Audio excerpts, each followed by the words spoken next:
Hi, I'm Maria May from the Gates Foundation's Inclusive Financial Systems team. So the work that my team does focuses on financial inclusion and helping people come into their first financial account and building financial ecosystems that serve everyone. When we set out to do this work over 10 years ago now in Bangladesh, we were looking for opportunities to bring a large number of people into their first financial account. And the garment industry in Bangladesh is a huge employer, particularly of women. And so we saw that as an opportunity to work with employers there to bring women into accounts in a responsible way. A lot of times at the beginning, we're hearing factories think first about to what extent their workers have the necessary prerequisites. Do they have ID?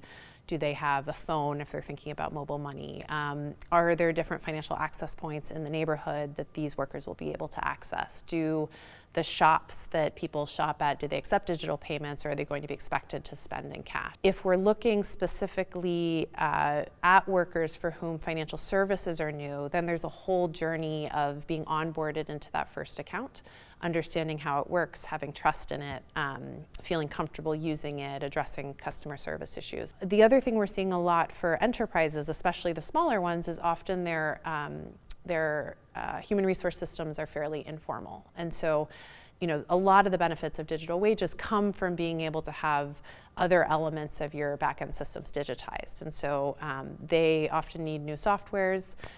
In some markets, those kind of solutions haven't yet been designed for the smaller types of enterprises.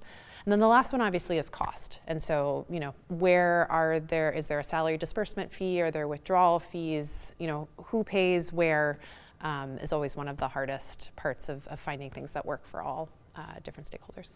Women in particular often face negative consequences when kind of their specific needs aren't taken into account in the process of digitization. We've seen examples where when workers have their wages digitized without this kind of additional hand-holding and ongoing support, men feel very comfortable accessing their account through their phone or the ATM. But at the extreme, women take time off from work to go to the bank to get services during bank hours. So that's an example of a kind of an unintended consequence of taking a gender blind approach to this. I think there's a huge opportunity for financial service providers in wage digitization. It's attractive for a financial service provider because it's a repeated payment. And so if you open an account for a worker, you kind of trust that they're going to be getting funds in here regularly. There are many people who are still excluded from formal credit systems, and a lot of this has to do with financial service providers lacking data on people's income, on their financial transactions. And so the digitization of wages is a great start to a data trail that then enables financial service providers to better understand their needs and then assess where there are opportunities for them to offer credit. I also think that, again, as we see more and more enterprises digitizing, the payroll business itself is one that is quite nascent in most markets, and so there's a lot of kind of corporate or enterprise level solutions that I think will come out of this. I would love to see them continue to think about how they best support and work hand in hand with policymakers to kind of move beyond what we need to do to implementing these.